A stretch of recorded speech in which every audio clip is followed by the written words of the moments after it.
yang terhormat Ibu Dr. Anda Nur Ilmiati MM MPD dan Ibu Dedeh Darmiasi SPD selaku dosen dan guru pamong penguji UKIN PPG dalam jabatan Angkatan 4 2021.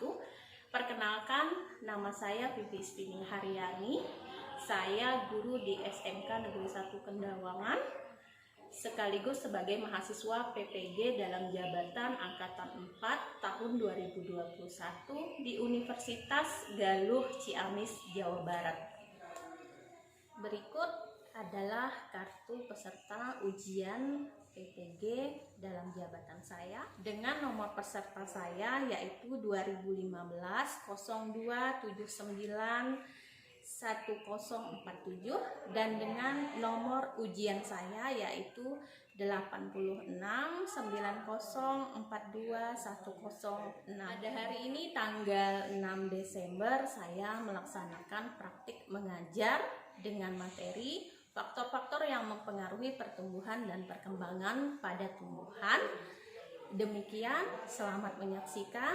Wassalamualaikum warahmatullahi wabarakatuh.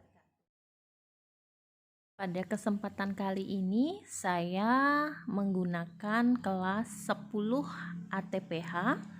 Kemudian seperti biasanya sebelum kegiatan tatap muka berlangsung, materi ajar dan LKPD sudah saya share di Classroom dan peserta didik hanya tinggal mengunduh kemudian memprint out apa yang sudah saya bagikan.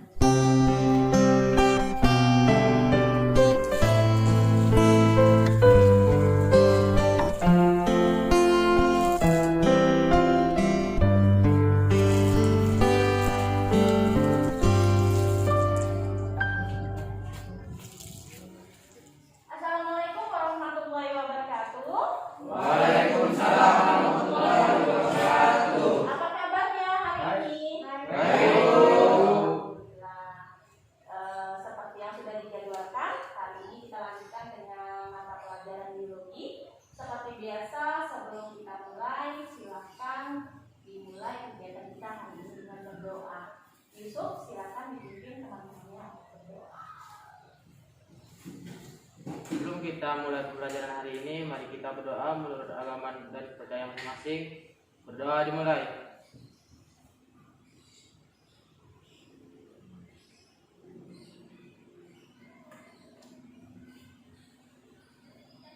Doa selesai. Ada yang tidak hadir hari ini? Ada. Siapa? Berry. Kenapa Berry? Angela? Sakit, Bu. Oke, kita doakan semoga Berry cepat sembuh. Untuk mengisi daftar hadir hari ini, silakan. Nah, silakan mengisi absen pada link yang sudah saya sediakan pada layar berikut ini.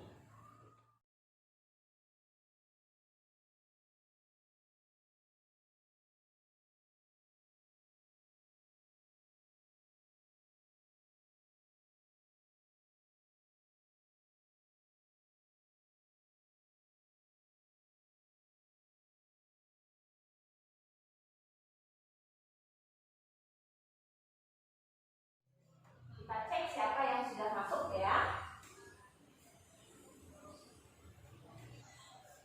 Ya, ini sudah. Kemudian Jenitri, Muhammad Yusuf, Reno. Oke, semuanya sudah mengisi. Kalau sudah, sebelum kita memulai pembelajaran hari ini, marilah kita menyanyikan lagu Indonesia Raya. Saya harap semuanya bisa berdiri.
Masih ingat pembelajaran sebelumnya? Materi apa yang telah kita pelajari pada pertemuan sebelumnya? Ya, pertumbuhan dan perkembangan pada makhluk hidup. Nah, kalau begitu, apakah masih ingat apa yang dimaksud dengan pertumbuhan? Vito, silakan. Pertumbuhan merupakan bertambahnya jumlah dan massa sel yang bersifat irreversibel atau tidak bisa kembali ke ukuran semula, Bu. Iya, bagus sekali Vito. Nah, kemudian ada berapa macam sih pertumbuhan dan perkembangan pada tumbuhan itu? Angela, Pertumbuhan primer dan pertumbuhan sekunder. apa yang dimaksud dengan pertumbuhan primer? Masih Bu, pertumbuhan primer merupakan pertumbuhan yang terjadi pada jaringan meristem atau pada bagian pucuk atau ujung tumbuhan. Bagus sekali Angela. Tadi dikatakan oleh Angela ada yang dinamakan dengan jaringan meristem. Ada yang tahu apa yang dimaksud dengan jaringan meristem? Ya, silakan usul. Pada tumbuhan yang tersusun atas sel-sel yang aktif membelah. Biasanya berada pada bagian ujung-ujung tumbuhan, Bu. Kita pelajari pada minggu sebelumnya. Nah, kira-kira menurut kalian, ya, apakah dalam proses pertumbuhan dan perkembangan itu yang terjadi hanya aktivitas pembelahan sel saja? Tidak adakah aktivitas atau faktor yang lain yang ikut membantu atau ikut berperan dalam proses pertumbuhan dan perkembangan? Tidak, Bu. Ada faktor lain yang ikut berperan dalam proses pertumbuhan dan perkembangan, contohnya lingkungan. Iya, Igo mengatakan bahwa tidak hanya aktivitas sel saja sebenarnya yang terjadi pada proses pertumbuhan dan perkembangan, tetapi ada lingkungan. Ada pendapat yang lain? Andre, silakan Andre.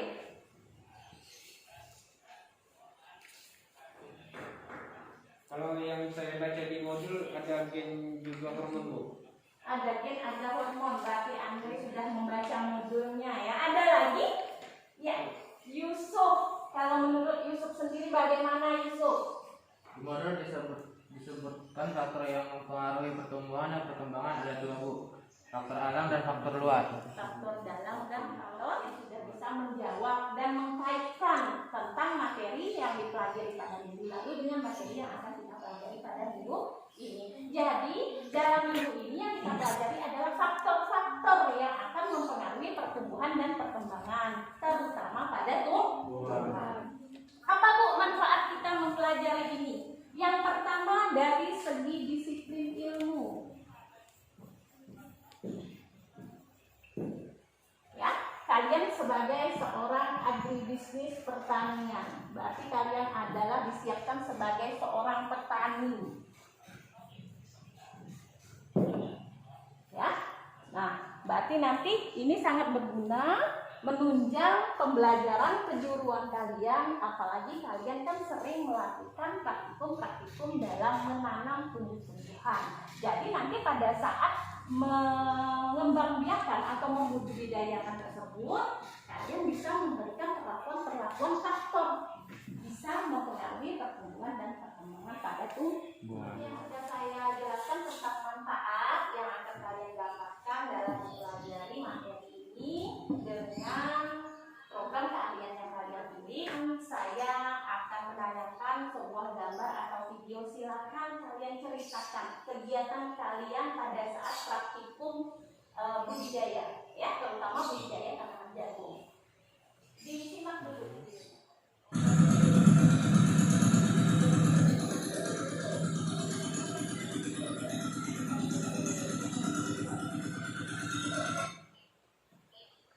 Siapa yang bisa menceritakan kira-kira itu kegiatan apa yang sedang kalian laksanakan atau kalian lakukan? Mungkin Reno bisa menjelaskan. Silakan Reno. Pada kegiatan ini kita belajar mengoperasikan alat mesin pertanian, contohnya hand traktor. Setelah lahan gembur dilanjutkan dengan penggemburan lahan agar pH tanah menjadi seimbang. Iya, di sini adalah video tentang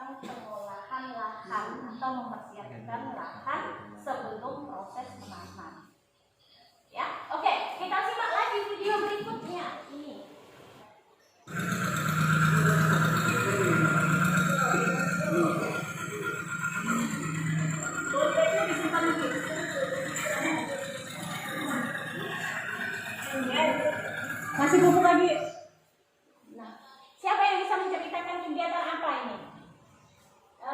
Jenny. Bibit ke lahan yang sudah siap tanam. Sambil mengolah lahan, kami melakukan pembibitan kecambah yang telah tumbuh di oleh Bu. Setelah tumbuh, daun jagung sebanyak 5-6 lembar baru bibit dipindahkan ke tanah. Iya, ini adalah proses pemindahan bibit dari ondek ke lahan yang tadi sudah digarap. Coba saya pandang di sini kebun jagung kalian sangat subur ya.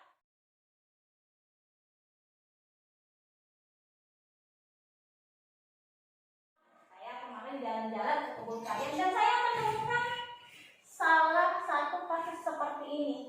Fokus ke gambar yang saya lingkari. Ini adalah tumbuhan jagung yang kerdil. Ya, yang kerdil. Dilihat kalau tumbuhan yang lainnya tinggi-tinggi, hanya dia sendiri yang kerdil. Melisa, silakan Melisa. Orang pupuk, Bu.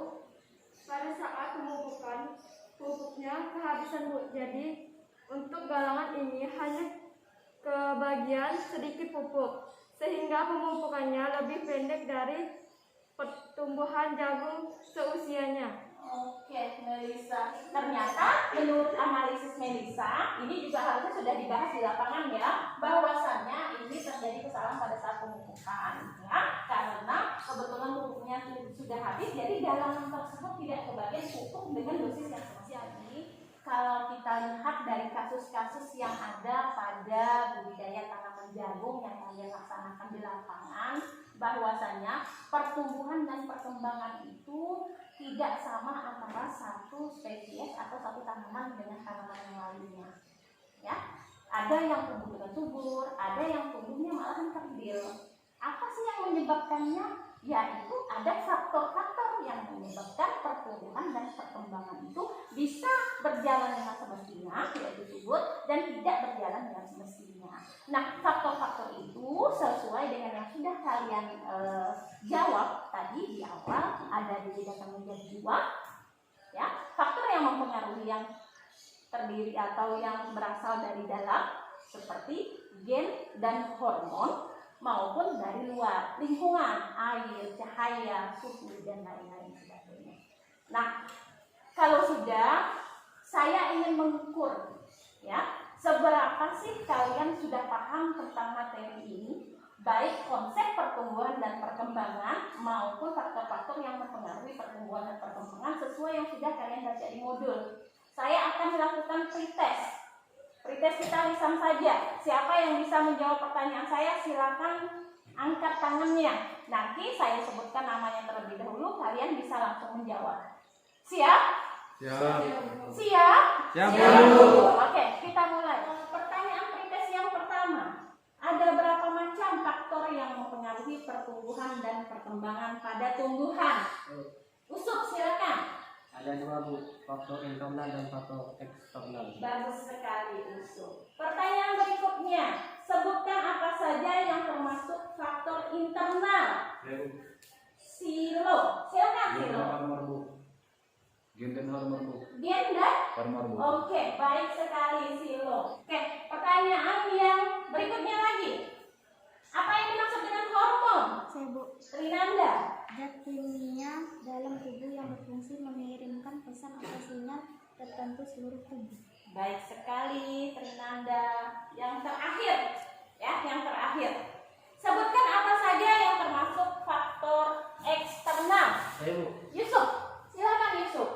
air, nutrisi, cahaya matahari, dan suhu. Iya, bagus sekali. Aplaus untuk kita semua. Setelah pretest yang saya laksanakan, kalian bisa menjawabnya. Berarti hari ini kita bisa melanjutkan pelajaran kita. Adapun tujuan yang menjadi pelajaran kita pada hari ini adalah yang pertama, menganalisis faktor-faktor internal yang mempengaruhi pertumbuhan dan perkembangan pada tumbuhan. Kemudian yang kedua, menganalisis faktor-faktor eksternal atau faktor luar, ya, yang mempengaruhi pertumbuhan dan perkembangan pada tumbuhan. Kemudian menyajikan, nanti kalian menyajikannya dalam presentasi atau argumentasi ya. Faktor-faktor internal yang mempengaruhi pertumbuhan dan perkembangan, kemudian menyajikan faktor-faktor eksternal yang mempengaruhi pertumbuhan dan perkembangan pada tumbuh-tumbuhan. Nah, manfaatnya seperti tadi menunjang ilmu jurusan yang kalian pilih. Jadi daya tanaman sayur, buah, ya, dan tanam seperti itu. Oke, kemudian sama seperti minggu sebelumnya, pembelajaran kita hari ini adalah berdiskusi kelompok. Kalian akan saya beri satu permasalahan, tentunya permasalahan terkini ya. Nah, permasalahan terkini ini akan kita pecahkan, permasalahan yang ada kaitannya dengan materi yang akan kita pelajari pada hari ini.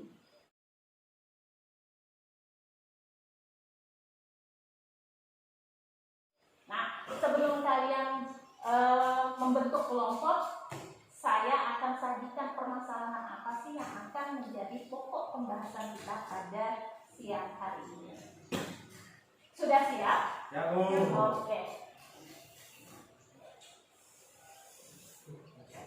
Nah, siapa yang bisa menjelaskan atau menurut analisis kalian, gambar apa sih yang saya berikan atau saya tayangkan berikut? Trinanda. Buah-buahan yang tanpa biji. Buah-buahan yang tanpa biji. Tanpa biji. Iya, ya. Ini ada beberapa jenis buah yang memang tidak menampakkan adanya biji. Padahal dari buah-buahan ini harusnya memiliki biji seperti semangka, ya kan? Pepaya. Nah, siapa yang bisa mengemukakan atau memberikan pendapat? Bagaimana sih ceritanya buah-buahan ini sampai tidak memiliki biji? Dora. Karena sengaja dibudidayakan melalui rekayasa genetika. Iya, karena sengaja dibudidayakan karena sesuai dengan jurusannya budidaya pertanian, ya. Ada yang ingin memberikan argumen yang lain atau pendapat yang lain? Iya, Jenny. Pengaruh hormon pada saat pertumbuhannya. Adanya pengaruh hormon pada saat pertumbuhannya. Ada lagi yang lain yang mau menambahi? Andre, silakan Andre. Di internet, Bu, buah tanpa biji ini dinamakan dengan partenokarpi, terjadi karena pembiakan secara aseksual, di mana gamet betina berkembang menjadi individu tanpa melalui proses fertilisasi. Iya, bagus sekali Andre. Ya, itu jawaban dan analisis yang betul sekali. Jadi di sini itulah manfaat dari teknologi. Kalian bisa mencari atau menggali informasi yang belum kalian tahu dengan menggunakan teknologi. Salah satunya Android kalian dengan membuka Google, apa sih atau peristiwa apa sih yang menyebabkan buah itu tanpa biji. Ya, peristiwa partenokarpi inilah yang akan menjadi permasalahan yang akan kita diskusikan untuk siang hari ini. Pada peristiwa partenokarpi ini, apakah ada pengaruh faktor-faktor internal maupun faktor eksternal yang mempengaruhi pertumbuhan dan perkembangan pada tumbuhan normal, juga mempengaruhi pertumbuhan dan perkembangan pada peristiwa partenokarpi, terutama partenokarpi buah-buahan. Seperti itu ya. Jadi silakan kalian berkelompok. Di LKPD itu kalian akan menggali informasi mengenai faktor internal maupun faktor eksternal, dan nanti kalian kaitkan dengan permasalahan yang kita angkat, yaitu tentang partenokarpi atau buah perawan ini. Siap ya? Oke. Di LKPD itu ada faktor internal. Ada berapa faktor internal? Ada 2.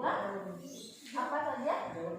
Gen dan hormon. Nah, kemudian faktor eksternalnya, ya, faktor eksternalnya itu ada air, ada apa lagi? Tuh, sinar matahari, suhu. Nah, itu kalian dari dulu informasi tentang faktor eksternal itu manfaatnya, ya. Kemudian kalau faktor internal itu kan tadi disebutkan ada hormon, ya kan? Nah, coba dicari di modul jenis hormon itu, jangan hanya namanya saja, manfaatnya apa, ditemukannya di mana. Ya, seperti itu ya. Silakan. kelompok ini.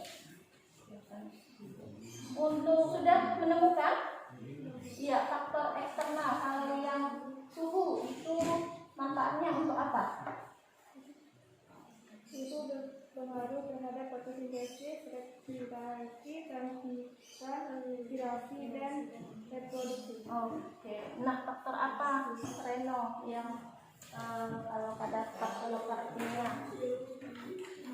coba dilihat kalau pada hormon auksin itu terdapat di mana hormon auksin? Tempat diproduksinya di mana? Ujung akar, ujung batang, jaringan yang bersifat meristematis. Oke, silakan dijawab. Karena ada berapa macam?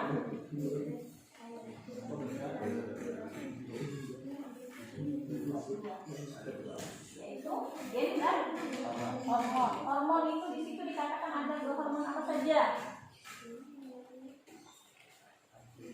Auksin, sitokinin, ada lagi gas etilen. Kalau gas etilen itu manfaatnya untuk apa? Memacu proses pematangan buah merangsang tumbuhan daun dan bunga. Nah, kira-kira dari hormon-hormon tersebut mana yang berpengaruh pada proses partenokapsi? Silakan androidnya juga bisa dimanfaatkan sebagai sumber belajar, ya. Air bermanfaat untuk pelarut yang diperlukan dalam jumlah besar, menentukan laju fotosintesis. 2. Cahaya berperan dalam proses fotosintesis. 3. Nutrisi bermanfaat sebagai tumbuh berkembang dan berproduksi tumbuhan. 4. Kelembapan bermanfaat untuk mempengaruhi laju. Kita beri aplaus untuk kelompok auksin. Seperti biasanya mungkin ada yang mau bertanya atau memberikan pendapat terhadap apa yang sudah disampaikan dari hasil diskusi kelompok auksin. Silakan. Silakan Silo. Apakah hanya suhu yang mempengaruhi peristiwa partenokarpi? Tidak hanya suhu, pada partenokarpi obligator seperti pisang, cahaya matahari, nutrisi oksigen menjadi faktor yang sangat penting. Jika cahaya kurang mendukung, proses fotosintesis akan terhambat. Energi yang dihasilkan tidak cukup untuk melakukan pembuahan secara partenokarpi. Tanggapan dari kelompok auksin bagus sekali Usus ya, bahwasannya kalau kita berbicara tentang partenokarpi buatan, salah satu faktor yang mempengaruhinya yang paling mendasar adalah suhu. Ya, contohnya pada saat pembiakan tanaman tomat secara partenokarpi. Tetapi kalau partenokarpi alami itu semua faktor mempengaruhi. Ya, nah kemudian kita lanjutkan untuk presentasi berikutnya dari kelompok Giberlin. Silakan. Kelompok Giberlin ingin mempresentasikan hasil kerja kelompok kami. Faktor internal hormon. 1. Auksin, tempat diproduksinya. Ujung akar, ujung batang, jaringan yang bersifat meristematis. Manfaat: merangsang pembelahan sel, aktivitas kambium, mencegah rontoknya daun, bunga dan buah. 2. Giberlin, tempat diproduksinya pada semua bagian tubuh. Manfaat: memacu aktivitas kambium, memperbesar ukuran buah. 3. Sitokinin, tempat diproduksinya jaringan yang aktif membelah. Manfaat: menghambat proses penuaan, membantu perkecambahan biji. 4. Gas etilen, tempat diproduksinya jaringan buah yang sudah tua, ruas batang, dan jaringan daun tua. Manfaat: memacu proses pematangan buah, merangsang pengguguran daun partenokarpi alami dan pengaruh gen yang diturunkan sebagai penyebab sehingga buah tidak memiliki biji. Pada peristiwa partenokarpi buatan hormon yang paling berperan dalam auksin dan giberlin, kedua hormon ini disintesis atau dibuat dalam bentuk pasta, kemudian diletakkan pada putik yang dipotong juga dapat disuntik pada rongga batang buah. Sekian dari kelompok kami. Terima kasih. Aplaus untuk kelompok Giberlin.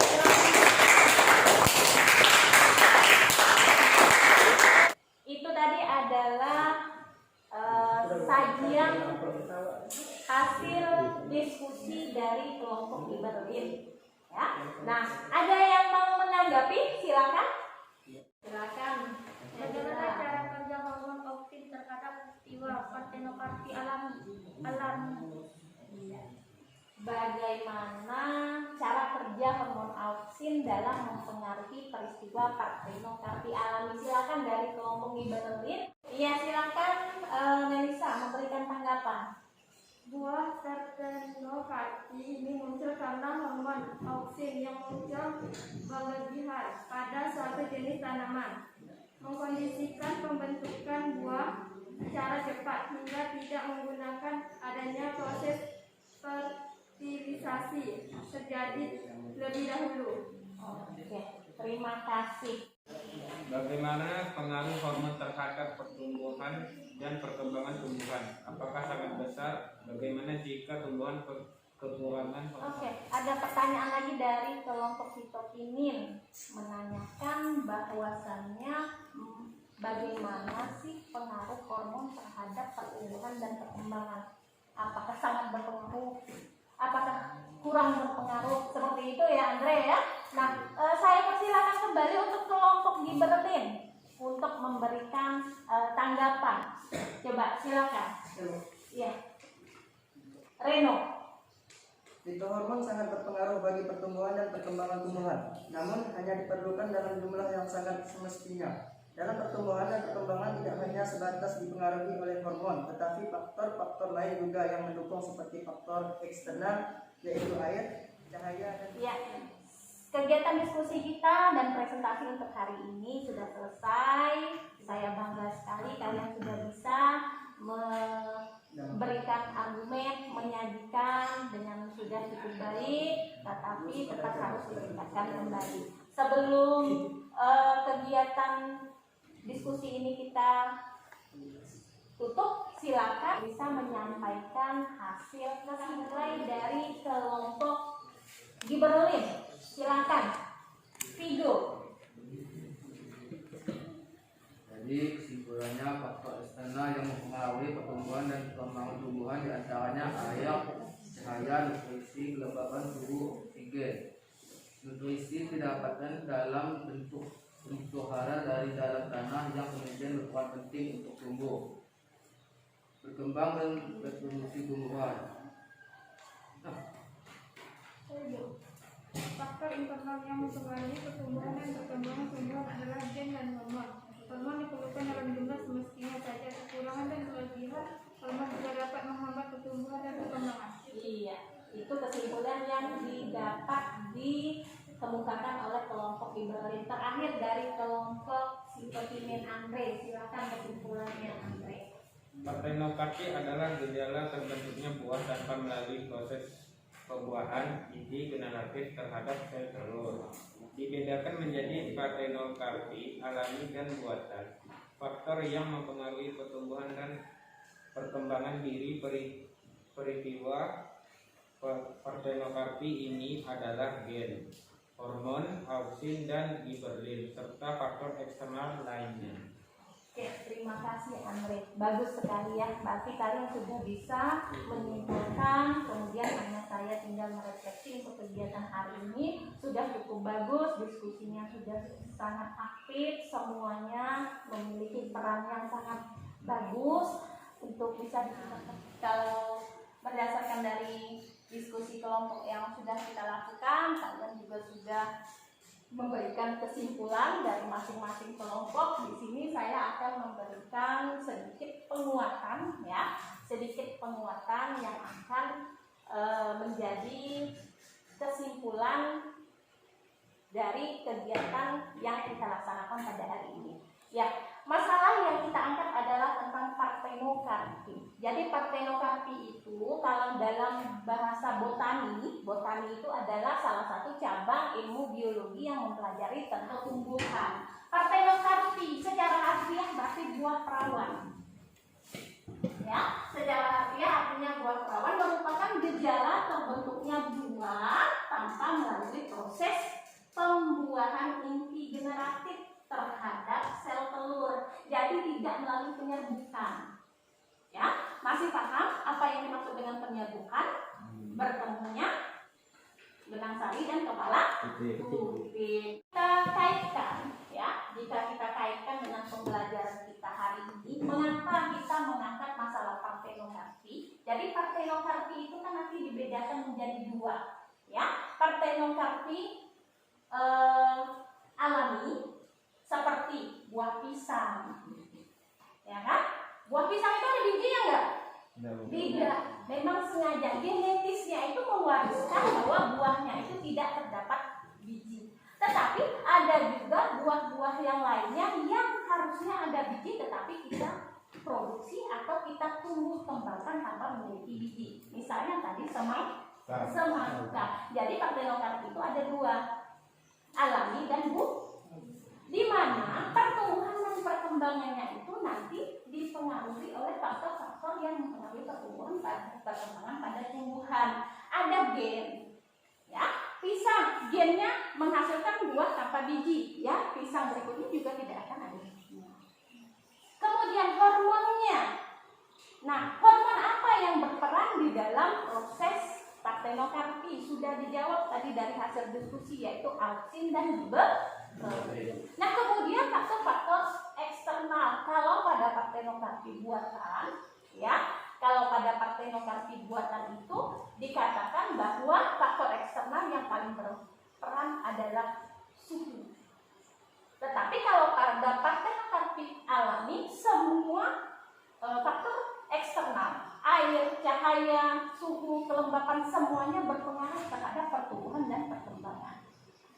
Ya, jadi pertumbuhan dan perkembangan itu sendiri sama seperti yang sudah kalian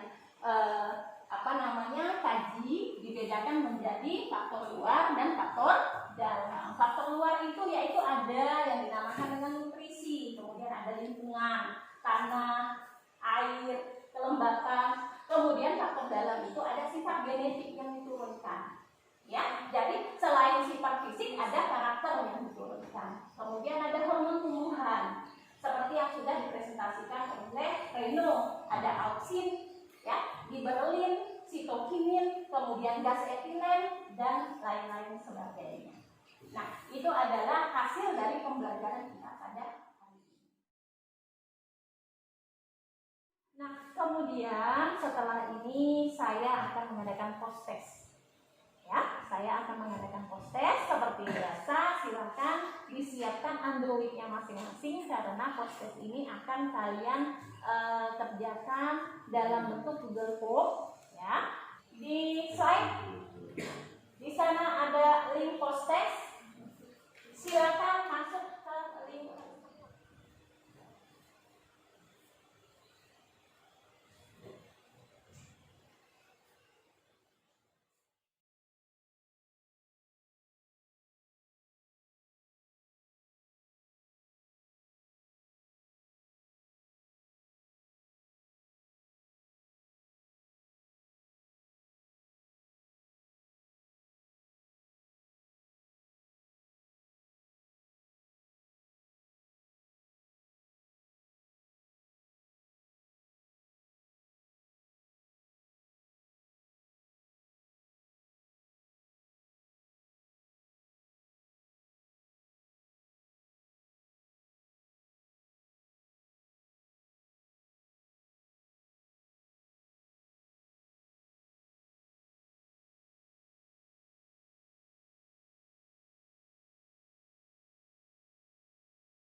Prosesnya sudah kalian selesaikan dengan baik, tidak ada yang remedial atau mengulang, semuanya sudah menguasai materi. Kemudian kegiatan berikutnya adalah silakan buka link yang saya slide-kan berikut ini sebagai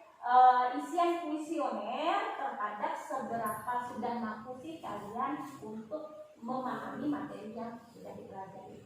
Ya, oke, silakan langsung masuk. Jadi dari materi yang sudah kita pelajari hari ini ada pesan moral yang bisa kita petik, yaitu yang pertama, jalanilah sesuatu itu jangan berlebihan. Ya, seperti hormon. Kalau kita kelebihan hormon, maka pertumbuhan kita juga akan menjadi. Tetapi apabila kita kekurangan hormon, pertumbuhan kita juga akan terganggu. Sama apabila kita menyikapi sesuatu, apabila terlalu berlebihan itu juga tidak baik, tetapi apabila terlalu kekurangan juga tidak baik. Jadi seimbang, ya, ada porsi optimalnya. Mungkin itu pesan moral atau penguatan karakter yang bisa kita dapatkan dari materi yang kita pelajari pada selesai sudah rangkaian kegiatan ya pembelajaran kita pada siang hari ini. Jangan lupa untuk pertemuan berikutnya kita masih membahas materi yang sama, yaitu pertumbuhan dan perkembangan pada hewan.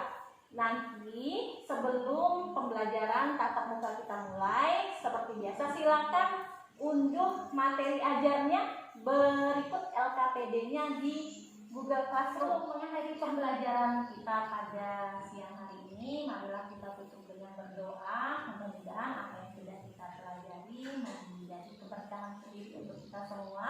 Ya, setelah ini silakan pulang ke rumahnya masing-masing. Semoga kalian selamat sampai tujuan dan dari masing-masing. Oke, Reno silakan dipimpin teman-temannya. Sebelum pulang, marilah kita berdoa menurut agama dan kepercayaan kita masing-masing. Berdoa dimulai.